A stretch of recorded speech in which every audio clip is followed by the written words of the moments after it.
¿Qué tal, profesor? Buen día. Nosotros somos el equipo 7 y mi equipo está conformado por su servidor González García Antonio, López García Jorge y Silva Carrillo Eduardo Armando. Nosotros vamos a hablar de los moldeos por inyección, el moldeo rotacional y el moldeo de espuma.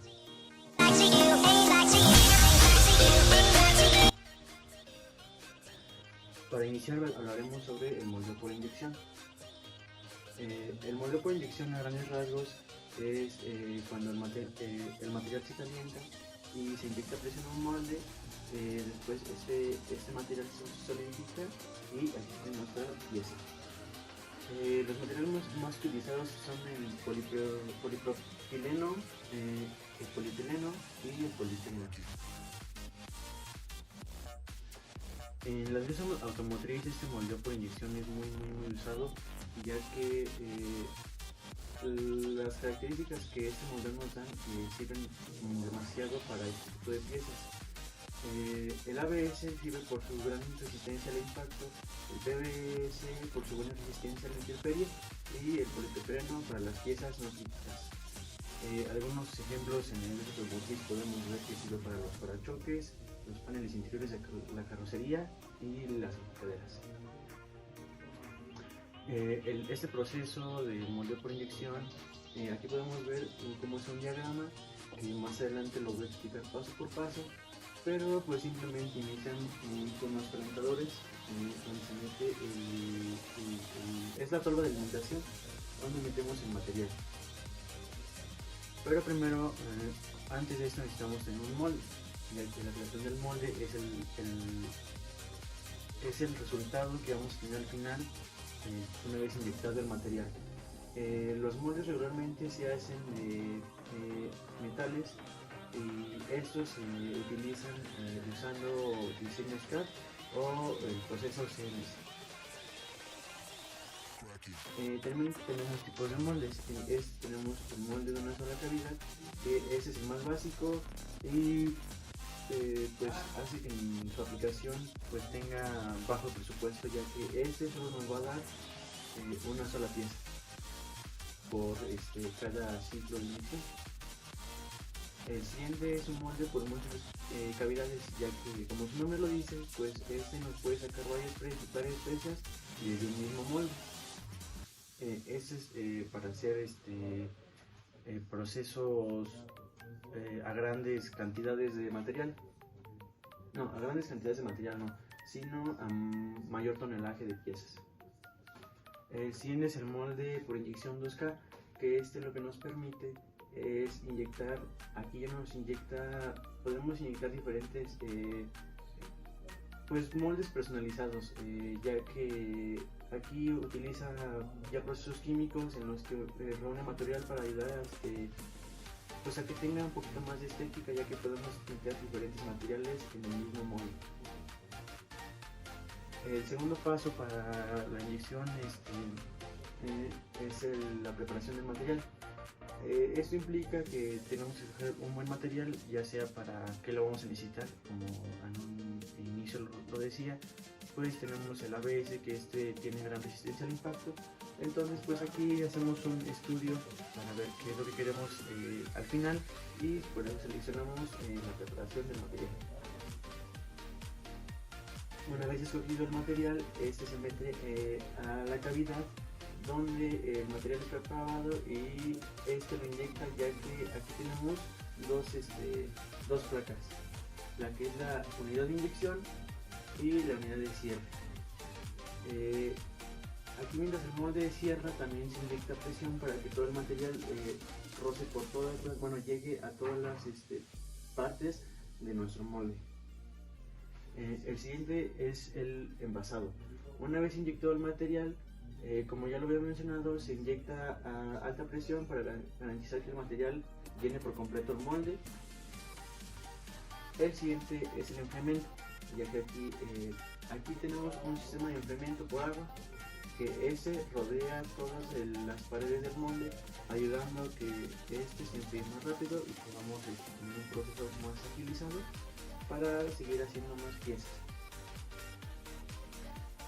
El siguiente paso es la expulsión, ya que una vez la pieza se solidifica, Las dos paredes mencionadas se abren, que son las que conocen como barras desmoldeadoras, se abren y expulsan el material. Y abajo podemos tener ya sea una cinta móvil o una caja para recolectar estos piezas. La maquinaria, pues básicamente aquí tenemos como es una maquinaria básica del molde por inyección. Tenemos lo que son los cilindros, que es donde se calienta el material, la boquilla, que es por donde se inyecta el material ya fundido, la torba, aquí se alimentan, pues ya sea el material que queramos fundir, y por último tenemos el molde. Aquí tenemos dos placas ya mencionadas para que estas se abran, y aquí tenemos la cinta transportadora. De mi parte será todo, y mi compañero Armando va a exponer sobre el moldeo rotacional. Bueno, continuando con lo que dijeron mis compañeros, yo les voy a hablar del moldeo rotacional o rotomoldeo. El rotomoldeo es una técnica de procesamiento de polímeros, al igual que el de inyección, solo que nos permite obtener de varios tamaños, desde piezas pequeñas a piezas muy grandes. Esto dependerá tanto del material como de la temperatura, y lo veremos un poco más adelante. Y se puede obtener tanto en pequeñas cantidades como en producción en masa. Estos productos se pueden inyectar tanto en el polímero en líquido o en polvo, en un molde que gira sobre su propio eje. Entonces, este polímero se adhiere a las paredes para formar una pared hueca. El proceso de consiste en crear el molde, agregar el polímero dentro de este molde, y una vez finalizada esta operación se cierra el molde de una forma que asegure su rigidez, pero asegurando que se puede volver a abrir para volver a utilizarse y poder hacer más piezas. La cantidad de polímero que se tiene que utilizar tiene que ser previamente calculado en función de las dimensiones necesarias para la fabricación de la pieza. El segundo paso es el calentamiento. La forma se introduce dentro de un horno aproximadamente a 250 grados centígrados mínimo, donde comienza a girar lentamente sobre sus dos ejes verticales que pasa por el centro de gravedad de la pieza. El movimiento de rotación hace que el polímero se ajuste a las paredes del interior del molde. Como lo había mencionado, cubre toda la superficie de la pared, haciendo que la pieza sea hueca. El tercer paso es enfriarlo, que pues no tiene mayor ciencia, nada más se echa algún tipo de enfriamiento, y finalmente se destapa ese molde y se obtiene una pieza sólida y hueca. El rotomoldeo con polvo, como lo mencioné antes, que se puede hacer tanto en líquido como en polvo. Este proceso se puede hacer con plastisol o termoplásticos y con polvo, que es básicamente lo mismo, pero el polímero es en polvo. Debe de tener las mismas características, eso sí, tiene que tener la misma fluidez, bajo punto de fusión, viscosidad baja e índices altos de fluidez. Las aplicaciones, como lo mencioné hace rato, el termoplástico puede venir en varios tamaños, pero para pequeñas piezas se utilizan plásticos termoestables y látex, con lo que se pueden obtener tanto pelotas, partes de juguetes de muñecas, figuras, otros juguetes, y pues así, recipientes. Y ya en la parte de los polímeros se pueden se pueden hacer grandes piezas como canoas, tanques. Los tinacos vienen principalmente de este proceso, flotadores, juegos, entre otros. El material empleado, como ya lo mencioné, son los termoplásticos. Los más comunes usados son los de poliuretano, el policloruro de vinilo, polipropileno, poliestireno, entre otros. De los materiales termoestables que se utilizan es el poliéster y la resina. Las geometrías, como lo vengo mencionando, son huecas y cerradas, aunque después de terminar este proceso se pueden hacer otros mecanizados para obtener ya una pieza más avanzada. Las piezas son comúnmente de el mismo espesor de todos lados, solo que si aumentamos la temperatura en ciertas zonas, el molde puede cambiar ese espesor. Se pueden obtener doble capa, materiales espumados o moldeos sin juntas. Para la maquinaria no existe algún tamaño en específico de para realizar piezas. Podemos encontrar desde máquinas que son hechas en casa para este tipo de proceso, o laboratorios que son de diámetros esféricos inmensos para hacer varias piezas a la vez. Las ventajas de esto es que es un proceso muy económico. Se disminuye muy notablemente a comparación del método de soplado o de inyección.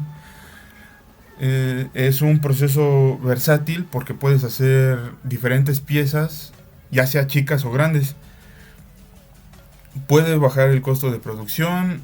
Se pueden realizar distintos espesores, como ya lo dije, variar colores, material, y se pueden cambiar con mucha facilidad. Hay muy bajo número de desperdicios. Y lo malo es que la precisión dimensional no es muy buena. Esto quiere decir que no te va a dar una medida exacta para realizar este proceso. Y las burbujas de aire y la humedad pueden suponer un problema porque puede fracturar la pieza o hacer que no salga bien de algunas partes. Bueno, yo les voy a explicar lo que es el moldeo por espuma. El moldeo por espuma es un proceso de moldeo de inyección de espuma, en el que es un proceso que se trabaja a baja presión, en el que una espuma resina fundida se inyecta en un molde junto con un gas espumante o agente químico espumante, que más adelante te voy a explicar qué es. Consiste en no llenar el molde porque más adelante, con la descomposición del agente espumante, empuja la resina para que llegue a todas las cavidades del molde. Entonces pues es básicamente eso. Es un proceso de espuma estructural que se es inyectado a baja presión sobre un molde. ¿Para qué se usa? El proceso de moldeo por inyección de espuma estructural se puede utilizar en piezas que requieran una rigidez mayor que el moldeo de inyección estándar, y en piezas que se necesite una mayor resistencia y una menor rigidez. La industria automotriz, son piezas que se utilizan mucho, que pues utilizan mucho sus propiedades, ya que ventajas muy valoradas es de que es un proceso que saca piezas muy resistentes y muy ligeras en su peso. Entonces, pues además de eso, ofrece un plus de resistencia, de seguridad a los habitantes del habitáculo de un vehículo. Algunas piezas que se pueden llegar a encontrar en la industria automotriz hechas por este proceso es rellenos de salpicadura superior, elementos de asientos, en especial el reposacabezas. El reposacabezas se podría llegar a confundir como con unicel, pero bueno, más adelante veremos los tipos de espuma, algunos ejemplos. Pero bueno, los cuadros que protegen la cabeza de los pasajeros contra impactos. ¿Por qué? Pues porque precisamente esa es una de sus propiedades, que tiene la capacidad de absorber los impactos. Paneles de puertas, componentes amortiguadores, sistema de aislamiento de baterías de automóviles y bueno, entre otros. La máquina de moldeo. Las máquinas de moldeo pues básicamente son una espuma de baja presión que consiste en tres partes, por así decirlo: la parte de la tolva de alimentación, la parte de la compresión y la parte del molde. En la primera aquí vemos cómo entra el material en la tolva de alimentación, baja, se calienta y por un husillo, que sería esta parte de aquí, lo comprime hacia el molde. En esta parte sería la zona de compresión, la zona de alimentación y el molde. El molde. El molde debe de cumplir con tres características básicas para construir este tipo de piezas. La primera es que las puertas y los canales deben estar situados de tal forma que se pueda conseguir una inyección rápida y uniforme. La segunda es que las puertas y los corredores deben estar relativamente grandes, deben ser grandes para que se pueda asegurar que sea un proceso de baja presión. Entre más pequeño sea el orificio, la presión aumenta todavía más. Y la tercera, que es importante, que los agujeros de ventilación estén al final de las líneas de flujo y sean grandes, ya que es un proceso que emite varios gases, entonces sí necesita una buena ventilación para que estos no contribuyan o no afecten la geometría final de la pieza. El material del molde. Los moldes no es necesario que sean de aceros de alta resistencia, porque pues es un proceso que no lo ocupa, no se utilizaría. Entonces lo que se ve reflejado positivamente en la producción de, pues sí, en los costos de producción de las piezas. Entonces pueden ser de cualquier otro material, no sé, aleaciones de aluminio, no sé, latón, cosas así. No debe de ser no es necesario que sea de acero. Los agentes espumantes, bueno, eso es lo que les hablaba, que son añadidos a la máquina de inyección junto con la resina fundida. Los agentes espumantes químicos se descomponen en el proceso de inyección por una reacción química inducida por calor, es decir que para que se activen necesitan de una cierta temperatura. Este es el agente espumante que actúa para empujar la resina por toda la cavidad del molde. No es un proceso que sea muy laborioso, pero sí hay tres variables que se deben de cuidar para eso, cosas así. La primera es la temperatura en la zona de alimentación, que vendría siendo en la tolva, y en la zona de compresión, que vendría siendo en el cilindro. La temperatura en la zona de alimentación se refiere a que la temperatura debe de ser lo suficientemente baja en el cilindro como para que cuando se añada el agente espumante, el agente químico, no se active antes de, es decir, no se active antes de que esté dentro del molde. Y esto para evitar pérdidas de gas por la tolva de alimentación. Y en la zona de compresión, esto quiere decir que la temperatura en el proceso de inyección que se vendría haciendo en la parte del husillo, en la parte final, debe ser lo suficientemente alta como para que el agente espumante se active completamente, o se aproveche lo más que se pueda y no haya pérdidas de gas. La siguiente sería la velocidad de inyección, y no se refiere en sí a una velocidad, se refiere a que la puerta o la cavidad del molde por donde se inyecta la resina debe de estar completamente llena para que las burbujas del gas puedan expandirse completamente. Y después de, después de terminar el proceso de inyección, es decir que mientras más material haya, mejor. Esto obviamente sin llegar al exceso de material, que se llene completamente, porque recuerden que es un proceso de dos etapas, la primera que sería como la inyección y la segunda que ya es como la expansión.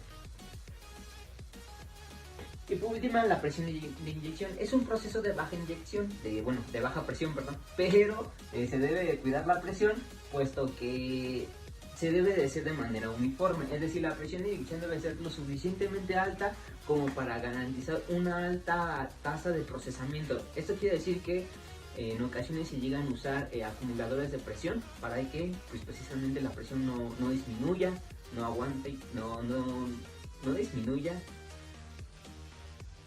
o no aumente, perdón, se mantenga constante. Entonces se debe cuidar mucho la presión de inyección. Tipos de moldeo por espumas. El primero sería el moldeo por coinyección o el moldeo tipo sándwich. Es uno de los métodos para mejorar la rigidez estructural de los componentes plásticos y bueno, tiene algunas ventajas, 3 ventajas en sí este tipo de proceso. El primero es que para determinadas piezas de los paneles de sándwich son más rígidos que los sólidos, es decir que proporciona una mayor rigidez, que posiblemente vamos a ver para qué se utilizan en los paneles tipo sándwich. Estos están casi completamente libres de orientación y su contracción es uniforme, es decir que en caso de que se contraigan, para pues poner a prueba sus propiedades de resistencia, de absorción de impactos, se van a contraer de una manera uniforme, es decir pareja en todos los puntos o incluso en todas las caras. Se va a contraer de una forma pues sí, por igual. Moldeo por desilusión de espumas. Bueno, este es un tipo de moldeo que se hace con plástico fundido, en el que el plástico se deposita, se hace la extrusión, pero se le agrega un agente espumante. Esto para crear una estructura celular dentro del plástico. Cabe mencionar que este tipo de procesos se le tiene que hacer un enfriamiento más intenso, puesto que la estructura, bueno, sí, la espuma que está dentro del plástico tiende a aislarse térmicamente, entonces necesita un enfriamiento un poquito más intenso, más especializado. Extrusión con espumado químico, bueno, es lo que les comentaba, que en la toma de alimentación se añade el polímero, bueno, la resina fundida y el agente espumante, y ya los dos se combinan y el agente espumante libera el gas que se dispersa en el polímero fundido y se expande cuando sale del lado, bueno, pues sí, cuando entra al molde. Estos son algunos ejemplos de espumas que se hacen con este tipo de procesos. El primero es la espuma de polipropileno. Tiene un aspecto similar al poliestireno expandido. Básicamente se trata de las almohadillas que se utilizan para proteger objetos de poca resistencia o objetos que se tengan que proteger de impactos o de golpes que van a viajar, bueno, objetos que van a viajar dentro de una caja. Entonces, por lo regular se observan en pequeños cilindros y pues básicamente se sacó rollos dependiendo de su aplicación. La siguiente es la espuma de poliuretano. La espuma de poliuretano se vendría siendo como un tipo unicel, de hecho se podría confundir con el unicel común, pero no. Este tipo de material se utiliza por sus propiedades termosellables, que se utilizan mucho en la industria de la construcción, puesto que con eso pueden hacer colados, puertas, paredes, bueno, en las paredes, porque es un excelente aislador acústico y además pues proporciona una mayor rigidez, una mayor estabilidad en cuanto a muros de construcción. La espuma de poliestireno, este sí es como tal ya el unicel, además de pues, todas las propiedades o los usos que sabemos que le dan, pues también es muy ocupado dentro de la industria automotriz, porque es muy bueno absorbe muy bien los impactos. Entonces lo que lo hace un material muy usado dentro de, sobre todo por ejemplo en los cascos de las motocicletas. Es una estructura de este material y ya por afuera se le da pues todos los aditamentos que se le ponen, ventilaciones y demás. Entonces es un material que se caracteriza por su rigidez, resistencia a la humedad y capacidad de absorción de impactos. Y ya, eso es todo.